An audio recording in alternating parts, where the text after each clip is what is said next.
Hey everyone, this is College Prepper. I'm going to be giving you a review today on the Savage Arms 64F rifle. This is a .22 rifle.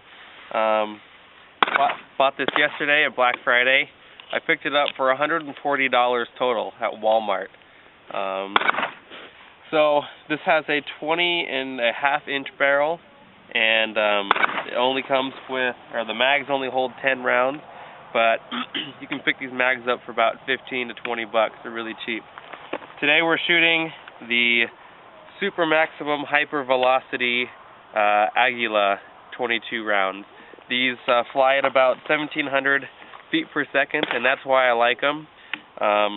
We're checking the reliability of them, seeing if they're any good. Normal body armor up to level 3A is only rated up to 1,400 feet per second.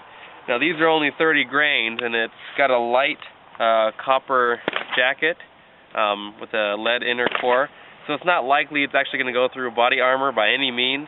But I do like the fact that it flies at 1,700 feet per second rather than your normal 1,200 or 1,100 feet per second.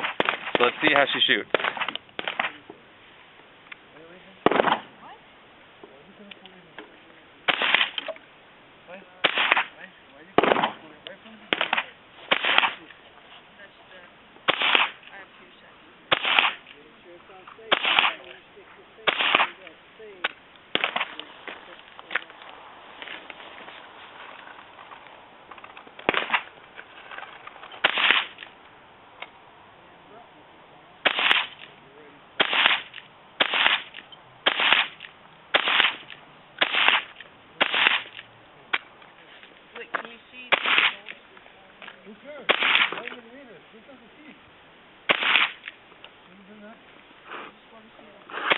I know. I want to be able to see that.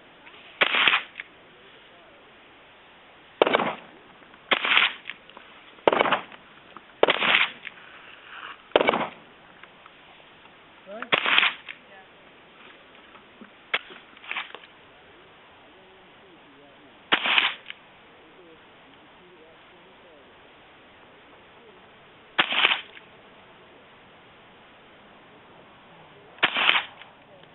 Because you're trying to go against the recoil or like this.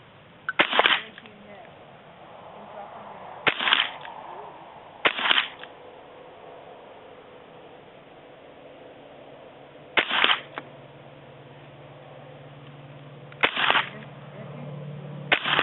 Down.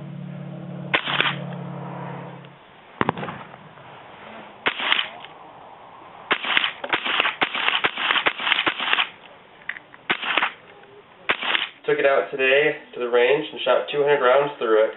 I was pretty happy with how it worked. It was very accurate and a lot of fun to shoot. It comes with a 10-round magazine, and I went ahead and bought a second one, and I also bought a Remington bullet holder for the stock, and I went ahead and unstitched part of it, and that's where I keep my extra magazine. Well, this gun was pretty fun. It has a 20.5-inch long barrel. Its twist is 1 in 16, so that means over 16 inches it has one full twist. Usually you want a larger or longer twist like that for lighter ammo. The full weight is 5 pounds, and this is a semi-automatic auto-reloading. This does have the AccuTrigger. I believe. It has a hard polymer stock. It's a free-floating barrel, and has the iron sights on it. So the way that the sights work, basically, if you're going to be shooting up farther distances, you lift up this lever here, and you can slide this jagged stair-shaped piece backwards and forwards. So the closer you're shooting, the farther it goes back. I had it on the second notch, shooting at 50 yards, and it was pretty accurate. 200 rounds through it today. This is the target I was shooting at 50 yards. You can see this is how we started out. How we started out right here, and basically I was shooting pretty high at first. Then it slowly came down, and then I got my 10 rounds right in here, right in the middle. I was pretty happy with that. So it's a very accurate gun. Today we shot the Aguila Super Maximum Hyper Velocity 22 rounds. I chose these because they're the only bullets that I could find that shoot at least 1,700 feet per second. But their accuracy was really good, and it was really fun to shoot. Out of 200 rounds, I had 11 of these bullets jam up, and every single time it was the second bullet getting loaded in. So I have to do some more research about that. The things that I like about it is that it is an auto loader. I didn't want to get a bolt action kind. The bolt doesn't stay back after the first shot. The way that you can get it to stay back is you pull it back, and there's actually kind of a cut. I'll show you. Right here, there's a circular cut into this part, and you can push in the charging handle, and it'll lock back. Now, one thing that I noticed, empty mag, when I did load it, I did have to pull it out and then go all the way back and let it slide forward for it to load load a bullet. One thing I'm not a huge fan of is the mag release. It's kind of whatever, but I have a really hard time doing it with my left hand, just because it's kind of awkward, and my right hand I can do it no problem. As well, it helps when you load it to kind of push it forward and then slide it down in there. I haven't disassembled this, but I've read the manual, and it is very simple to disassemble and clean. So it's a really fun gun. I highly recommend it, especially for the price.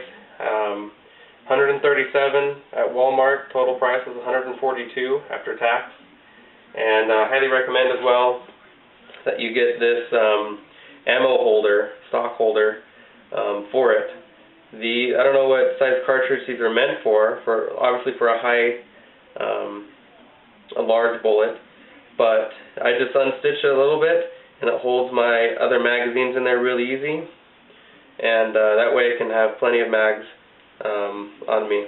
One thing I did want to point out on the magazines, I went ahead and filed the corners on the bottom, so it loads like this, and this back corner is really sharp.